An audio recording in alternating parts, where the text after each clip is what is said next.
The idea of passive income carries a powerful emotional charge, especially for investors who feel trapped by the trade between time and money. It promises freedom, flexibility, and a sense that your capital is finally working as hard as you are, if not harder. Yet, after decades of watching people chase this idea, I can say with certainty that passive income is one of the most misunderstood concepts in investing. Not because it is impossible, but because it is often approached with unrealistic expectations, poor structure, and an underestimation of the patience required to make it real. At its core, passive income through investments means creating cash flows that do not depend on continuous active labor. Dividends, interest payments, rental income, royalties, and distributions from funds or businesses all fall into this category. What makes them attractive is not just the income itself, but the psychological shift they enable. Income that arrives without daily effort changes how risk is perceived, how time is valued, and how decisions are made. However, what is rarely emphasized is that building passive income usually requires a long period of very active discipline up front. The first misconception to clear away is that passive income is easy money. Every reliable income stream rests on ownership of an asset that carries risk. Dividends depend on corporate profitability and capital allocation discipline. Bonds and private credit depend on creditworthiness and interest rate dynamics. Real estate income depends on tenants, maintenance financing, and local economics. Even the most passive-looking income stream is supported by a structure that can weaken if not understood. Passive income is not the absence of work. It is the postponement and concentration of effort into the design phase. Another critical misunderstanding is confusing yield with income quality. High yields attract attention because they feel efficient, but yield alone tells you nothing about sustainability. A dividend that cannot be maintained an interest rate, that compensates for hidden default risk, or a rental return dependent on constant leverage, is not passive income. It is deferred stress. Sustainable passive income comes from assets with durable cash flows, conservative assumptions, and enough margin to survive periods of economic strain. The investor's job is not to maximize yield, but to maximize reliability over time. Building a passive income stream also requires clarity about purpose. Income can serve different roles, depending on the stage of life and financial goals. For some, it is meant to supplement earned income. For others, it is designed to replace it entirely. These objectives demand different risk tolerances and asset mixes. Chasing income too aggressively early on can slow long-term growth, while ignoring income entirely later can expose portfolios to unnecessary volatility. Passive income is not a one-size-fits-all solution. It is a tool that must be calibrated to context. Diversification plays a central role here, but not in the superficial sense of owning many income assets. True diversification of income means exposure to different economic drivers. Corporate dividends respond to profits, bonds respond to interest rates and credit cycles. Real assets respond to inflation and physical demand. When income streams are diversified by behavior rather than label, they are more resilient. When they are diversified only by name, they often fail together under stress. There is also a timing element that many investors overlook. Passive income compounds quietly when reinvested. Early in the journey, income may feel insignificant compared to contributions. This is where impatience does the most damage. Selling growth assets too early to lock in income often reduces the future capacity of the portfolio to generate larger, more stable cash flows later.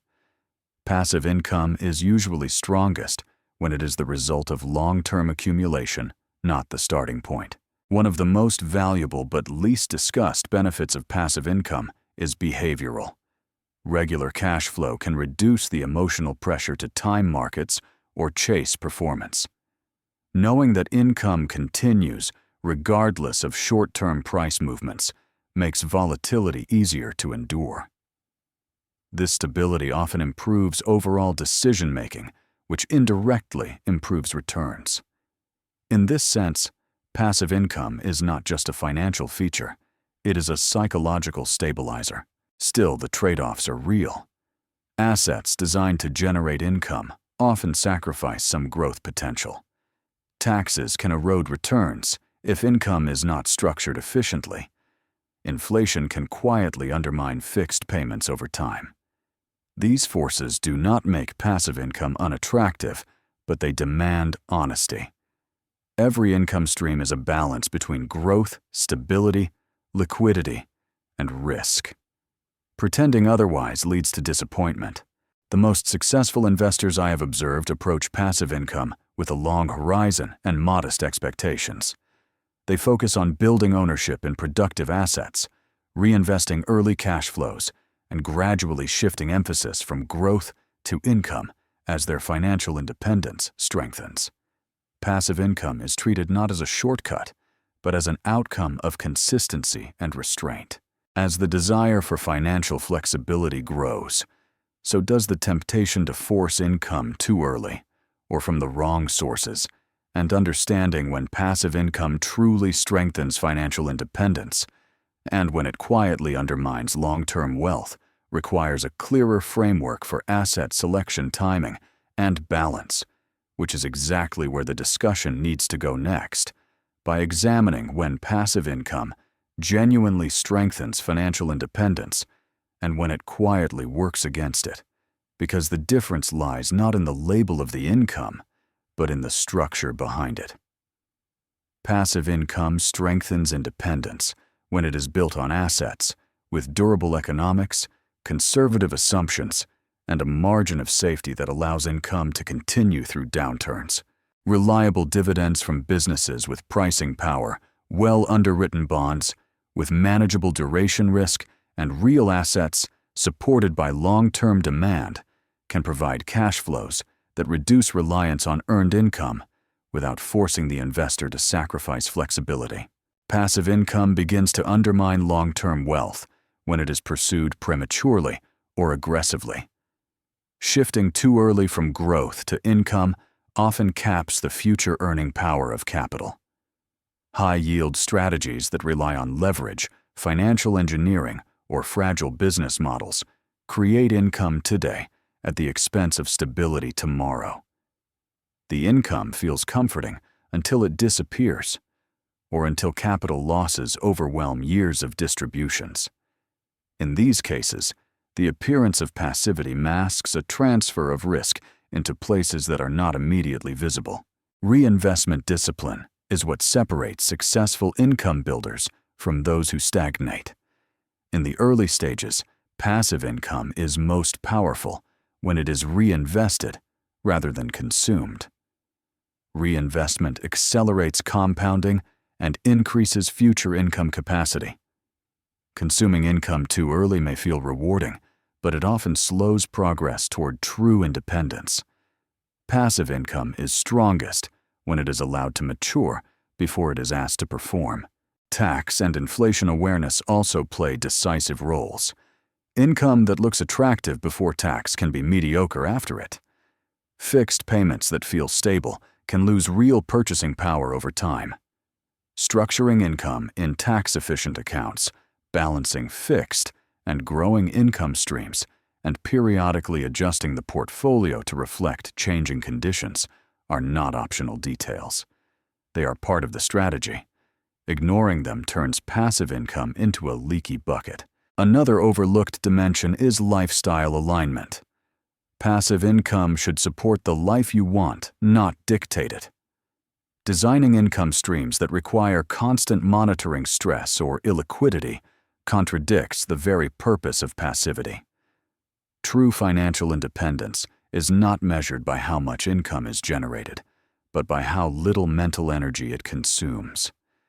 The best passive income strategies fade into the background, allowing attention to return to life rather than portfolios.